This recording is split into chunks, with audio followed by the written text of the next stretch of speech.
Salmo 116. Pagar el voto de gratitud.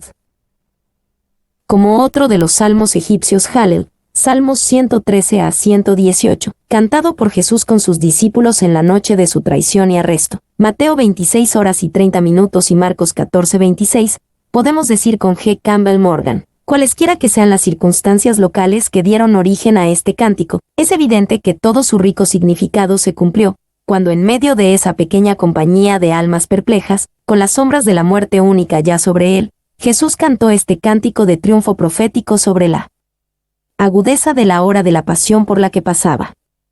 Lo ha entregado a todos los suyos como su canto de triunfo sobre la muerte. Una vida rescatada. 1:1-2. Amar al Señor que responde la oración. Amo a Jehová, pues ha oído mi voz y mis súplicas, porque ha inclinado a mí su oído, por tanto, le invocaré en todos mis días. Amo a Jehová, pues ha oído mi voz y mis súplicas. El salmista comienza su cántico con la más simple expresión de amor agradecido. Tenía un gran amor por Yahvé porque él respondió la oración en una época desesperada. Y, cuán vano y tonto es el discurso, amar a Dios por sus beneficios para nosotros es mercenario, y no puede ser amor puro. Ya sea puro o impuro, no hay otro amor que pueda fluir del corazón de la criatura a su Creador. Clarke.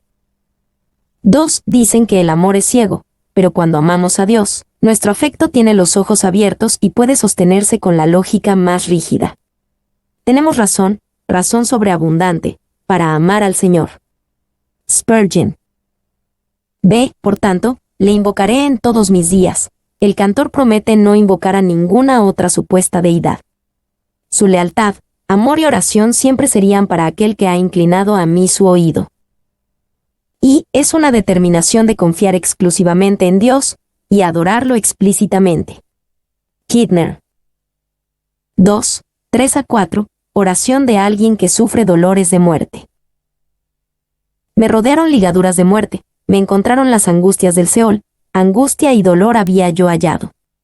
Entonces invoqué el nombre de Jehová, diciendo, oh Jehová, libra ahora mi alma. Me rodearon ligaduras de muerte. En las dolorosas ligaduras de la muerte, el salmista no conoció nada más que angustia y dolor. Esta crisis de muerte puede provenir de una enfermedad, heridas o persecución. Y ligaduras de muerte, angustias del Seol. En la poesía del Antiguo Testamento, la muerte y el Seol son agresivos. Se aferran a los vivos para consumirlos con enfermedad o aplastarlos con abatimiento. Así que la difícil situación del cantor puede haber sido igualmente una enfermedad desesperada o, como sugiere el versículo 11, una experiencia hiriente y desilusionante. Como en el caso de Job, bien podrían haber sido los dos juntos. Kidner. 2. Muchos siglos después, Pedro usó la frase ligaduras de muerte para describir el peligro del cual Dios el Padre liberó a Jesucristo a través de su resurrección, Hechos 2:24. Esto agrega un poderoso significado profético y mesiánico al salmo, ya que este era uno de los salmos que Jesús habría cantado con sus discípulos en la última cena. Mateo 26 horas y 30 minutos, Marcos 14:26. 3. Quizás mientras cantaba esta frase, Jesús consideró el enrollado de lino que pronto estaría envuelto alrededor de su cadáver. Las ligaduras o cuerdas de muerte, aludiendo a sus ataduras y grilletes durante su cautiverio, o de las cuerdas con las que está atado un criminal que está a punto de ser llevado a la ejecución, o a las vendas en las que se envolvía a los muertos, cuando la cabeza, los brazos, el cuerpo y las extremidades eran atados juntos. Clarke. Entonces invoqué el nombre de Jehová. En su peligro de muerte, el salmista clama a Dios a la luz de todo lo que él es y representa, el nombre de Jehová. Su clamor era entregado directamente a Dios, oh Jehová. Sentido profundamente, te lo imploro, nota del traductor. Así aparece en la versión en inglés NKJ. Puede compararse con el versículo 3 en la versión de las Américas que agrega, te lo imploro. Declaró directamente la necesidad, libra ahora mi alma. Y esta forma de petición es breve, completa, directa, humilde y seria. Sería bueno si todas nuestras oraciones estuvieran moldeadas sobre este modelo. Tal vez lo serían si estuviéramos en circunstancias similares a las del salmista, porque los verdaderos problemas producen una verdadera oración. Spurgeon. 3, 5-7, alabanza al Dios que nos preserva. Clemente es Jehová, y justo, sí, misericordioso es nuestro Dios. Jehová guarda a los sencillos, estaba yo postrado, y me salvó. Vuelve, oh alma mía, a tu reposo, porque Jehová te ha hecho bien. Clemente es Jehová, y justo, a la luz de su liberación a través de la oración contestada, el salmista alaba el carácter clemente, justo y misericordioso de Dios. Y, antes de su rendición obediente a la prueba de su sufrimiento y crucifixión, Jesús cantó estas palabras con sus discípulos, Mateo 26:30, Marcos 14:26. Dio testimonio de la verdad de que Dios fue clemente, justo y misericordioso antes, durante y después de su terrible experiencia. B. Jehová guarda a los sencillos. En humildad, el salmista se cuenta a sí mismo como alguien que no se exalta a sí mismo por encima de los demás y que podía ser considerado sencillo. No tenía que exaltarse a sí mismo, porque fue cuando estaba postrado que Dios trajo su salvación. Y los sencillos, personas sinceras y de corazón sencillo, que no se atreven a utilizar esos fraudes y artificios astutos y perversos para salvarse a sí mismos o destruir a sus enemigos, sino que esperan a Dios, con corazones honestos, en su camino y en su tiempo de liberación. A esas personas las llama simples o tontas, como se traduce comúnmente esta palabra, no porque realmente lo sean, sino porque el mundo las estima así. Paul. 2. Los sencillos. Es humilde del salmista identificarse con ellos. Es humilde por parte de Dios tener tiempo para ellos. Kidner. 3. En su aspecto mesiánico, consideramos estas palabras cantadas y pronunciadas por Jesús entre sus discípulos. Él estaba lejos de ser un hombre sencillo, pero la jerarquía religiosa orgullosa y arrogante lo consideró así, pues despreciaba su falta de formación y credenciales formales. 4. Dios no solo es misericordioso, también es misericordioso con la gente pequeña, con los simples, con los plebeyos, con la persona común en el autobús o en la tienda, con personas como el salmista. Esa es una de las grandes glorias de nuestro Dios. Cuando Jesús llamó a sus discípulos, llamó a pescadores y recaudadores de impuestos. Cuando los ángeles anunciaron el nacimiento de Jesús, se aparecieron a los pastores. Bois. V. Me salvó. El conocimiento que David tenía de la bondad de Dios era experiencial. Un hombre carnal conoce las excelencias de Dios y su voluntad revelada únicamente en su palabra, así como conocemos países lejanos por mapas, pero un cristiano experimentado las conoce como alguien que ha estado allí por mucho tiempo. Feliz el hombre que, como el salmista, puede confirmar desde su propia experiencia las amplias verdades de la protección de Dios a las almas ingenuas y, sin malicia. McLaren. C. Vuelve, oh alma mía, a tu reposo. Por un tiempo, la crisis de muerte había turbado el alma del salmista. Ahora podía reflexionar sobre cómo Dios le había hecho bien, y había regresado a una situación de reposo. Hay verdadero reposo para nuestra alma en la generosidad de Dios. Y la palabra, reposo, se pone en plural, como indicando descanso completo y pleno, en todo momento y bajo todas las circunstancias. Edersheim, citado en Spurgeon. 2. Aprende este sagrado arte, familiarízate con Dios, acéptalo y estarás en paz, así se te hará bien. 3. Siempre que un hijo de Dios, aunque sea por un momento, pierde su paz mental, debe preocuparse por encontrarla de nuevo, no buscándola en el mundo o en su propia experiencia, sino solo en el Señor. Spurgeon. 4. 8-11. El testimonio del que es liberado. Pues tú has librado mi alma de la muerte, mis ojos de lágrimas, y mis pies de resbalar. Andaré delante de Jehová en la tierra de los vivientes. Creí, por tanto hablé, estando afligido en gran manera. Y dije en mi apresuramiento, todo hombre es mentiroso. Pues tú has librado mi alma de la muerte. La crisis fue profunda, hasta la muerte. La liberación fue grandiosa, trayendo consuelo a los ojos llorosos y fortaleza a los pies que resbalaban. Esta poderosa alabanza coincidía con la grandeza de la liberación.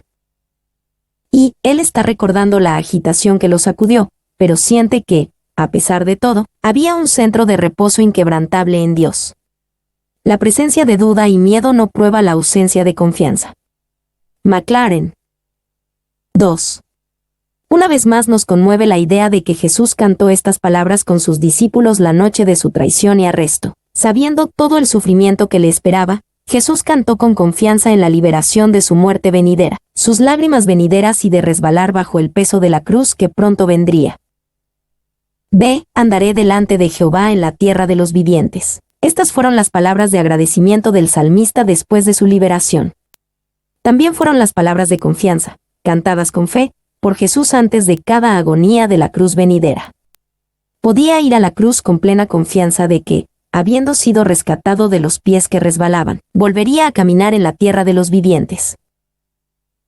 Y andar delante de Jehová, como la expresión del Nuevo Testamento para caminar en la luz, es a la vez exigente y reconfortante, ya que uno está completamente expuesto pero a la vez es completamente amigo. Kidner. 2. Por el andar de un hombre se entiende su forma de vida. Algunos hombres viven solo como a los ojos de sus semejantes, teniendo en cuenta el juicio y la opinión humanos. Pero el hombre verdaderamente misericordioso considera la presencia de Dios y actúa bajo la influencia de su ojo que todo lo observa. Spurgeon. Se creí, por tanto hablé, lleno de fe, el salmista confió en Dios en la profundidad de su angustia. Fue un anticipo vago de la fe más grande, demostrada por Jesús entre sus discípulos antes de la cruz. Y el apóstol Pablo tomó esta línea, creí, por tanto hablé, y aplicó el principio a sus propios tiempos de confiar en Dios y habló desde la experiencia de esa confianza, incluso en tiempos difíciles. 2 Corintios 4, 13-14. 2. Pablo cita la forma de la LXX, Septuaginta, del versículo, creí, y por eso hablé. 2 Sioar, 4:13, que es más fuerte que nuestro texto hebreo. Pero este último está de acuerdo en hacer de la fe la actitud subyacente del hablante, aunque sea la fe en apuros. Kidner. 3. Walter Kaiser comenta de la cita de Pablo de Salmos 116. 10 en 2 Corintios 4:13 que fue el mismo Espíritu Santo quien obró en el salmista, en Pablo y en todos los demás cristianos para creer. Benchmeren. D. Todo hombre es mentiroso. La amarga experiencia del salmista hacía que esto pareciera una declaración lógica, pero esa era una conclusión apresurada. Aunque abandonado por todos sus discípulos y compañeros en el canto, Jesús no llegó a esta apresurada conclusión.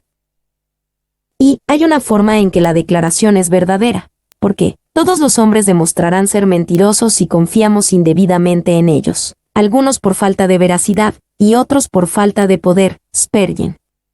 Sin embargo, la redacción deja en claro que el salmista entendía que estaba equivocado en ese momento al decirlo. El juicio era demasiado severo en sus circunstancias actuales. 2. Y dije en mi apresuramiento. Hablar apresuradamente generalmente va seguido de un amargo arrepentimiento. Es mucho mejor guardar silencio cuando nuestro espíritu está perturbado y apresurado, porque es mucho más fácil decir que desdecir. Podemos arrepentirnos de nuestras palabras, pero no podemos retirarlas como para deshacer el daño que han hecho. Spurgeon. D. Una vida de gratitud. 1. 12-14. Recibir y responder agradecidos.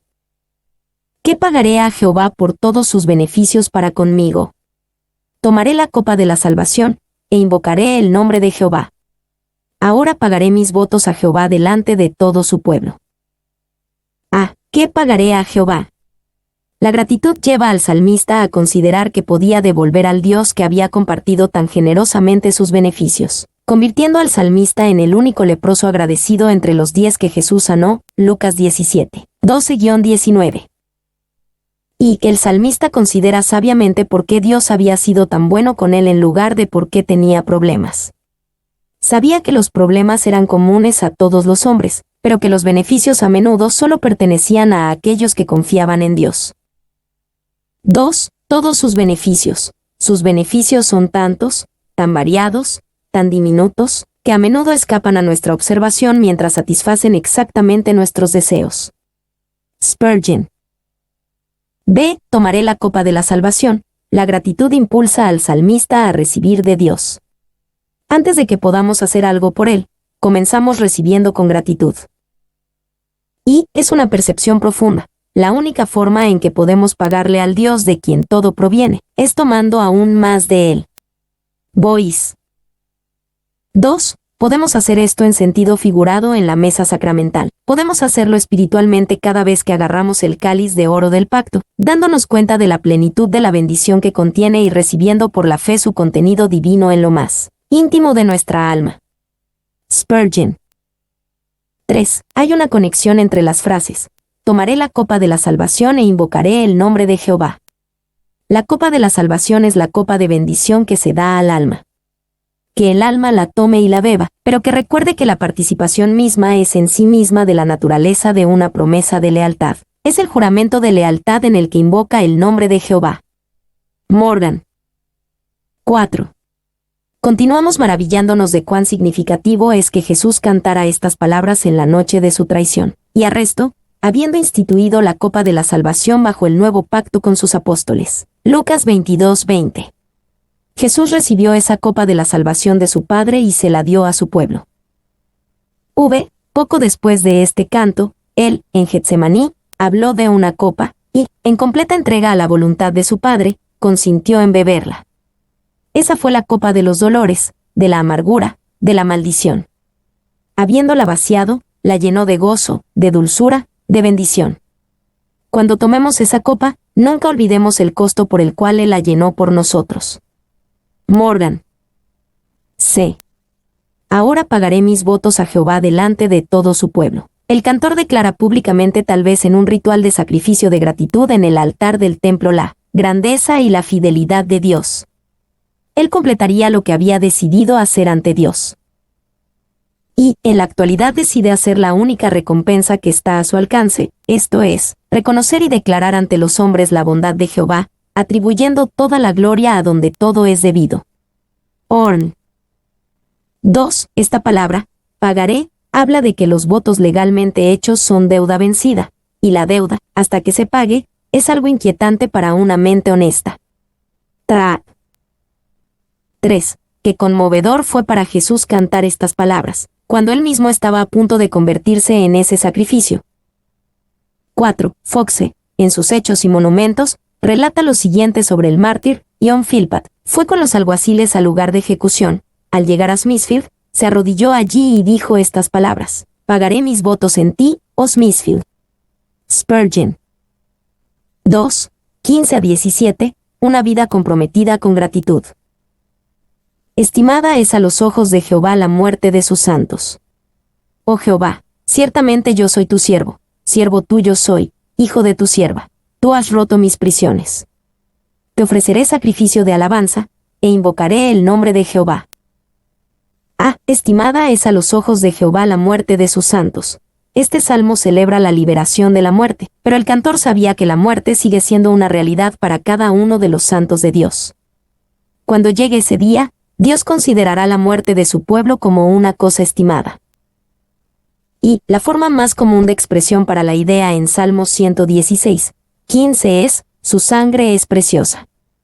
Salmo 72 horas y 14 minutos. El significado es que la muerte de los santos de Dios no es una cosa trivial a los ojos de Dios, para permitirse a la ligera. McLaren. 2. Dios está particularmente cerca de su pueblo cuando está a las puertas de la muerte. Dios vela por su pueblo cuando está enfermo o agonizante, acercándose a él y haciéndole saber su presencia para que tenga consuelo en la hora de la muerte. También interviene con frecuencia y no permite que perezcan. En cualquier caso, el Señor hace lo mejor. Bois. 3. Dios considera especialmente estimada la muerte de sus mártires. Aunque hayan sido arrojados a las bestias en el anfiteatro, o arrastrados a la muerte por caballos salvajes, o asesinados en mazmorras, o masacrados entre las nieves de los Alpes, u obligados a engordar Smithfield con su sangre, estimada ha sido su sangre, y todavía la tiene a la vista. Spurgeon. 4. Aunque la muerte es una maldición y un enemigo, sigue siendo estimada porque elimina las barreras restantes entre Dios y sus santos, y es la puerta a una eternidad de perfecta comunión. La muerte de los santos no es una pena, no es destrucción, ni siquiera es una pérdida. Spurgeon. cuando Buster agonizaba y sus amigos vinieron a verlo, casi la última palabra que dijo fue en respuesta a la pregunta: «Estimado señor Buster, ¿cómo está?» «Ya casi bien», dijo, y así era. La muerte cura, es la mejor medicina, porque los que mueren no solo están casi bien, sino que están curados para siempre. Spurgeon. Cuando Jesús cantó estas palabras con sus discípulos la noche antes de su propia muerte, Mateo 26:30, Marcos 14:26, las palabras fueron poderosas y proféticas. Jesús fue el Santo Supremo, y su muerte estimada más allá de todo reconocimiento. Oh Jehová, ciertamente yo soy tu siervo. El cantor se dedica al servicio de Dios sobre la base de las prisiones rotas. Liberado por la gran obra de Dios, tanto el honor como la gratitud lo llevaron a ser para siempre siervo de Jehová. Y Adam Clarke vio aquí las palabras de un siervo, como en Éxodo 21, 5-6, «Soy un siervo, hijo de tu sierva, liberado por tu bondad. Pero, negándome a salir, he tenido mi oído clavado en el poste de tu puerta, y debo continuar por libre albedrío en tu casa para siempre». Hijo de tu sierva, bendigan a Dios por el privilegio de ser hijos de padres piadosos. Mejor ser hijo de un padre piadoso que de un padre rico. Espero que ninguno de ustedes tenga un espíritu tan vil como para despreciar a sus padres por su piedad. Mantón, citado en Spurgeon. Hijo de tu sierva. Hay muchos que son hijos de las siervas del Señor, pero ellos mismos no son sus siervos. Dan una triste prueba de que la gracia no corre por la sangre. Spurgeon. Te ofreceré sacrificio de alabanza. Una vez más, antes en el versículo 14, nos encontramos en el altar del sacrificio con el cantor. Estaba feliz y comprometido con el deber de proclamar su gratitud a Dios y de invocarlo solo a Él. 18-19, votos pagados con gratitud. A Jehová pagaré ahora mis votos delante de todo su pueblo, en los atrios de la casa de Jehová, en medio de ti, oh Jerusalén. Aleluya. A Jehová pagaré ahora mis votos. La repetición de esta frase, antes en el versículo 14, nos mantiene en el altar con un sacrificio público de acción de gracias. Allí, en los atrios de la casa de Jehová, el salmista proclamaría su alabanza y gratitud hacia Dios.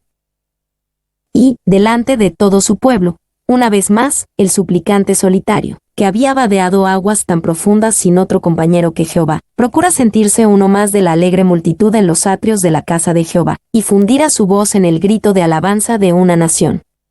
Sufrimos y luchamos en su mayor parte solos. El dolor es un ermitaño, pero la alegría es sociable, y la gratitud desea a oyentes para su alabanza. Maclaren. Aleluya. El salmo termina con aleluya, tanto como una declaración de alabanza personal como un llamado al pueblo de Dios a unirse a la proclamación.